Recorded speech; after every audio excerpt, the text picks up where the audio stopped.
Bonjour à tous, j'espère que vous allez bien. Alors aujourd'hui, je me retrouve à l'ETA Chanteux. Donc l'ETA qui est situé à Domalin, mais qui a également un deuxième site à Cuillé sur lequel j'avais encore jamais été. Manu, l'un des chauffeurs que vous aviez déjà vu dans la vidéo avec le John Deere et le Monosem au semis maïs et de betterave, m'a proposé de venir voir la machine qui est juste là pour normalement aller voir des arrachages de betteraves. On est le matin, il fait 2 degrés, je vous assure, il fait pas très chaud. Donc on va voir le programme d'aujourd'hui. Salut les gars, ça va? Salut. Pardon, salut Manu, salut, ça va? Bon, aujourd'hui, il fait pas chaud ce matin. C'est quoi le programme là à peu près pour vous? Là, justement, là, les gars ils vont partir au débroussaillage là. Ok. Et puis bah voilà, puis moi je vais partir au betterave. Ouais. Après on verra nous pour notre organisation. Ouais, tout à fait. Ok, ça marche. Je filme les tracteurs qui sortent. Tout à fait. Bon bah allez, c'est parti, je sors le drone.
Manu a démarré la machine.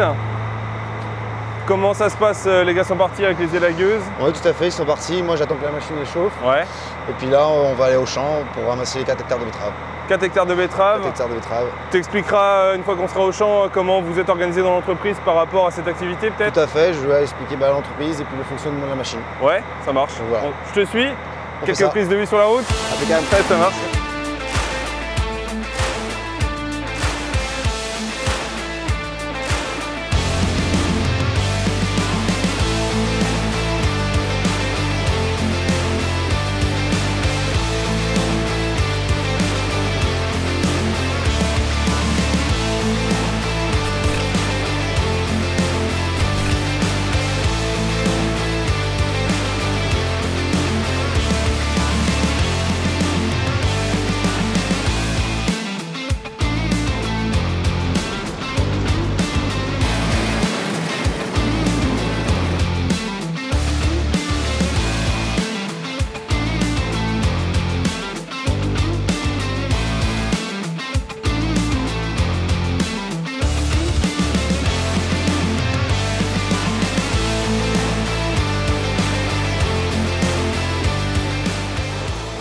On va rejoindre Manu qui est descendu de la machine puisqu'il se trouve qu'on attend les remorques malgré que, bon, il y a combien?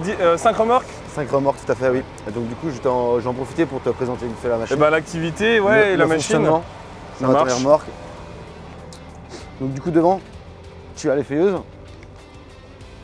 Devant, tu as l'effeuilleuse, c'est sur fléau qui permet d'effeuiller les feuilles au fur et à mesure. C'est moi qui règle la hauteur pour effeuiller. Là, tu as les sabots. Oui, c'est les sabots. Ça travaille en V. Donc du coup, ça pince la betterave en V. Vu que ça travaille comme ça, ça la relève sur la toupie. Comme ça, la toupie, elle effleure, la terre. Ça évite de travailler en terre en fait. Ça évite de ramener moins de mauvaises herbes, moins de cailloux. Je vois. Et faire une terre propre en fait. Ouais, lisse. Ouais, tout à fait. Et donc du coup, ça c'est les roues pour la hauteur en fait. C'est ce qui te permet de gérer ta profondeur de travail. La profondeur de travail, tout à fait. D'accord, ok. Et donc du coup, après, ça fait un fonctionnement. Ça va sur les toupies. Et derrière. ensuite, donc là, les soleils permettent de nettoyer la terre. Tout à fait, les soleils nettoient les betteraves, Ouais. ça enlève la terre du coup. Et du coup ça fait le fonctionnement derrière. On fait le tour de la machine. Du coup là ça arrive là, Donc pour arriver ici. ça fait le système, là, toc toc toc Ok. toc. Et là ça retourne de l'autre côté en fait. Ah oui, d'accord, ça refait un tour. Ça refait, ça remonte. On marche d'habitude autour de la machine pour la filmer, mais là, c'est pour l'expliquer. Et du coup là, les betteraves, elles arrivent là, ça les dépose sur le tapis. Ouais. Et le tapis dépose les betteraves en trémie. Et donc en termes de, alors, je sais pas, de capacité de trémie, etc. Comment 15 ça se tonnes. passe? Tu mets 15 tonnes Ouais, dedans? tout à fait. Ok, ça marche. 15 tonnes, puis le débit varie selon la propreté Bien sûr. des betteraves. Plus elles sont propres, plus c'est agréable à ramasser, plus c'est propre en trémie. Et on essaye de vider en roulant si possible. C'est possible. On va gagner en débit. Et puis, voilà, quoi. Là, elles sont relativement propres ici. Ouais, hein. elles sont propres, régulières, c'est une belle parcelle. Ok. Et comment, donc tu m'expliquais aussi comme quoi, donc à l'entreprise. Donc on avait vu le SMI l'année dernière Oui, tout à fait. avec le nouveau Monosem. Tu m'as, comment dire, tout à l'heure tu m'expliquais comme quoi On faisait des chantiers clés en main en fait. voilà, clé en main de A à Z. Tout à fait. Donc du coup, on sème les betteraves. Bravo.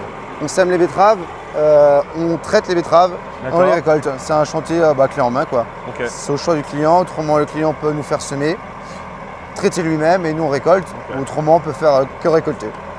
Et ça donc sur les deux sites, cueillir et échanger. Oui, tout à fait, ouais. Domalin, ouais. Et donc voilà, ouais. On a un grand secteur. Hein. Ouais. On va sur Balazé, Retier, Domalin, Cuillé, tout ça. On va assez loin. Hein. Ok. Moi j'en sème actuellement 130 hectares. 130 de betteraves. Ouais, j'en sème Uniquement 130 hectares de betteraves. Après, Ok. on doit avoir 20 hectares de bio. Et après, c'est des gens qui sèment, eux-mêmes ou qui font travailler d'autres entreprises. Bon, et cette année, en termes de rendement, etc., c'est plutôt une bonne Ah année. ouais, un bon rendement dans les 100, 120 tonnes, 100 tonnes sûr. Ok. Et au moins, les clients, ils sont très, très contents. Ouais, plutôt satisfait. Du travail, même comme au champ. Je pense que c'est propre, comme au Trémy, c'est propre. Donc, Il n'y a pas beaucoup de terre. Hein. ils sont satisfaits, en fait, les clients. Ok. On va faire un tour en cabine? C'est parti. Allez, c'est parti. Ah ouais, la cabine est propre. Hein.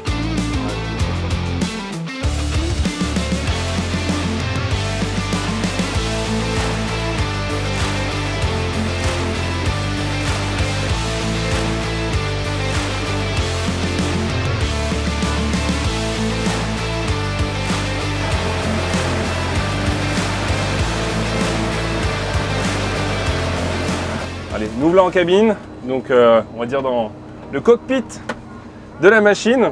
Donc on va remettre en route, j'imagine, Tout à fait. remplir la trémie et puis Donc attendre là, les bennes. tu vas bien voir que le fait les socs, voilà, on va bien voir que les socs déposent, tu vas bien voir que les socs déposent la betterave, toc, sur les toupies. Là, ça vient vraiment la pincer quoi. Ouais, tout à fait. En fait, ça évite que par rapport à d'autres marques, il y a des marques qui vont travailler plus en terre que nous, on travaille moins en terre en fait. Ouais, je C'est comprends. pour ça qu'elles sont peut-être un peu plus propres en trémie, on ramène moins de cailloux, moins de mauvaises herbes. Moins d'usure derrière peut-être aussi. Oui, moins d'usure et puis ça fait propre au champ, ça fait moins rota quoi. Ouais. Et puis là, il faut dire aussi que les conditions sont quand même, De très bonnes sont quand même conditions. bonnes. Hein. Et en termes de débit de chantier, comment ça se... Au fait, Parce que là, tu roules. Hein. Ouais, ça marche pas trop mal, c'est plutôt agréable quand ça marche. Des fois, c'est pas tous les jours comme ça, des fois il faut sortir, mettre les mains dans la machine. Ouais. Et c'est le métier. Oui. Et comment dire, oui. Donc, comme je dis aux clients, moi souvent, la moyenne c'est 1 hectare à l'heure. Des fois on va faire plus, des fois on va faire moins. On va faire moins, ça dépend de la propreté des betteraves, comme je disais. Ouais. La longueur du champ, si c'est un champ qui fait 500 mètres de long, 800 mètres de long ou 40 mètres de long, et bien sûr. le débit joue. Des fois je vais faire plus d'1 hectare, je vais faire 1 hectare 10 peut-être, 1 hectare 20 peut-être, mais c'est rare, il faut se baser sur 1 hectare à l'heure. Ok, ça marche. Et bien sûr, ça dépend aussi des bennes. Tout à fait, si c'est une petite benne, grosse benne. D'ailleurs, ça y est, la première arrive. Après quand le rythme est parti, c'est bon. Ouais. C'est les premiers tours. C'est les premiers tours. Hein, Il faut lancer. Tout à fait. Au fait, je suis obligé de faire 3 passages avant de commencer à rouler, avant de commencer à vider en roulant en fait.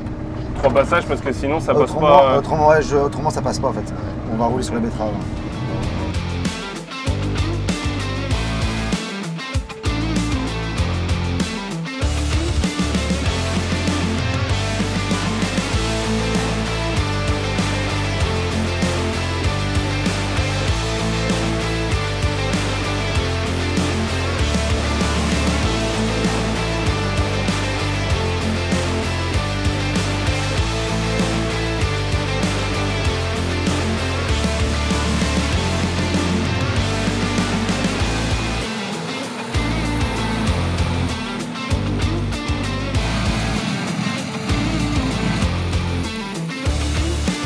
Donc là je me retrouve au tas de betteraves, donc qui commence déjà à prendre pas mal d'ampleur, puisque en termes de rendement, bah, je dirais c'est plutôt bon cette année, d'après ce qu'ils estiment, d'après ce que Manu je dirais estime. On est sur la ferme d'Eric, donc on va le rejoindre, il va nous expliquer pourquoi il met de la betterave dans sa ration. Visiblement il y a pas mal d'intérêt, enfin je dirais pas mal d'avantages, et comme il arrive avec le 6R et la TF1 pour baigner sa remorque, eh bien c'est l'occasion de pouvoir lui demander. Comment... Bon, l'idée, je disais, est-ce que tu peux nous dire pourquoi, sur l'exploitation, vous mettez de la betterave dans la ration? C'est quoi l'avantage concrètement de mettre de la betterave chez vous? Déjà, on a commencé parce que il y a un entrepreneur déjà qui a investi dans du matériel. Oui, oui. Part. Premier point, c'est vrai. Donc, parce qu'on était incapable de le faire à la main, à grandeur nature comme aujourd'hui. Il faut préciser qu'on est donc en région d'élevage. Donc, nous, on a 100 vaches en gros. Ouais. Donc, il n'y a pas forcément les machines, quoi. Non. Il n'y avait pas la machine. Donc, quand l'entreprise Chanteux a investi là-dedans, donc nous on s'est mis à faire de la betterave pour plusieurs raisons. La première, c'est la diversification de la ration, ouais. Autre que du maïs tout le temps. Donc, et aussi un prix du litre de lait qui stagne depuis très longtemps. D'accord. Un prix de base, ce qui permet d'avoir en même temps une rémunération supplémentaire par rapport au taux. Donc, vous gagnez en taux? Ah oui, énormément. La moyenne, nous, des 3 dernières campagnes, elle est de 46,2. D'accord. 36 de TP. Okay. Ouais. De moyenne sur le quota livré. Ouais, donc ce qui est relativement élevé, voilà, par rapport donc à... Donc la plus-value sur notre litre de lait, nous, il n'y a pas photo. C'est net. Ouais, net. Et donc, vous en donnez que l'hiver ou toute l'année? Comment ça se passe? Non. Là, on commence quand on peut. Fin octobre, début novembre, fin octobre. De toute façon, la betterave, c'est à peu près son cycle. Donc, on commence fin octobre, début novembre. Et ça dure 6 mois. Un petit 6 mois. Okay. Un petit 6 mois. Au final, jusqu'à, on va dire, une bonne moitié de mise à l'herbe. Ouais, la mise à l'herbe. C'est ça. Donc, à raison de 3 kg de matière sèche maximum par vache. Ouais. Donc, nous, on fait 4 hectares, comme vous avez vu, 4 hectares, 4 hectares 20. Ça nous emmène au printemps. Suivant les taux, puisque on disait il y a des taux environ 15 tonnes de matière sèche, généralement en moyenne. Sauf l'année dernière était moindre, mais sinon aujourd'hui, je pense qu'avec quelques pesées qu'on a essayé de faire. Cette année. Et aujourd'hui, on est tombé juste le bon jour. La coopérative elle faisait juste des analyses et il se révèle qu'elles font 18 de matière sèche. 18% de matière sèche. Donc ce qui est relativement élevé, c'est une très bonne année. C'est une très bonne année au niveau teneur matière sèche. Ça marche. Donc avec un rendement avoisinant entre 100 110 peut-être, on avoisine les 20 tonnes de matière sèche hectare produit. Certes. Bon bah très bonne année, donc impeccable. Ça marche. Bon bah je vais rejoindre Manu qui est encore au champ pour continuer. Et puis en tout cas merci pour les explications, Eric. D'accord. Merci, à plus. Oui.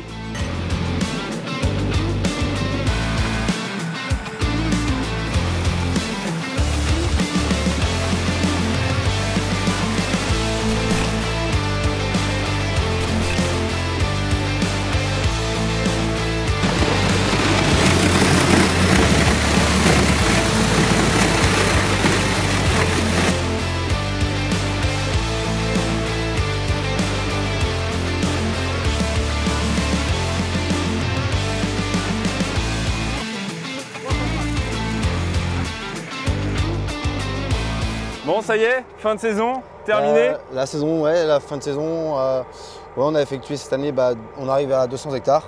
Ah ouais, quand même. Ouais, on a commencé il y a 4 ans, on faisait 70 hectares. Que de fourragère? Ah non, on mélange de fourragère, sucrière. Ah, il y a de la sucrière quand même? Ouais, un petit peu de sucrière, un petit peu, ouais. Ok. Et il y a 4 ans, on a commencé par 70 hectares, après on a évolué par 110, 150, et là on arrive actuellement à 200, 190, 200. C'est bien. Donc voilà. Bonne saison. Avec une machine qui marche très bien, une très belle machine. C'est impressionnant le boulot que ça fait, tu m'étonnes. Ouais, au champ, c'est vraiment une bonne machine. C'est comme tu disais, on pourrait faire un semi-direct derrière, c'est nickel, au champ, c'est propre. Ouais, ce qu'on disait tout à l'heure, là un coup de dent et puis tu sèmes. Quand ça fleurit derrière, c'est top, c'est du très beau boulot. Ouais. Non, ça marche. Bah écoute, merci en tout cas pour l'organisation, depuis le temps qu'on voulait organiser cette journée. Depuis le temps, ouais. Ça marche. Merci à toi Simon d'être venu. Pas de soucis. Puis pour la vidéo, c'est cool. Ça roule. Gentil. Merci beaucoup Simon. A plus Manu. Bon retour, ciao. À la prochaine. Merci. Salut. Bon, comme vous l'aurez compris, cette journée, ça faisait longtemps qu'on voulait la faire avec Manu.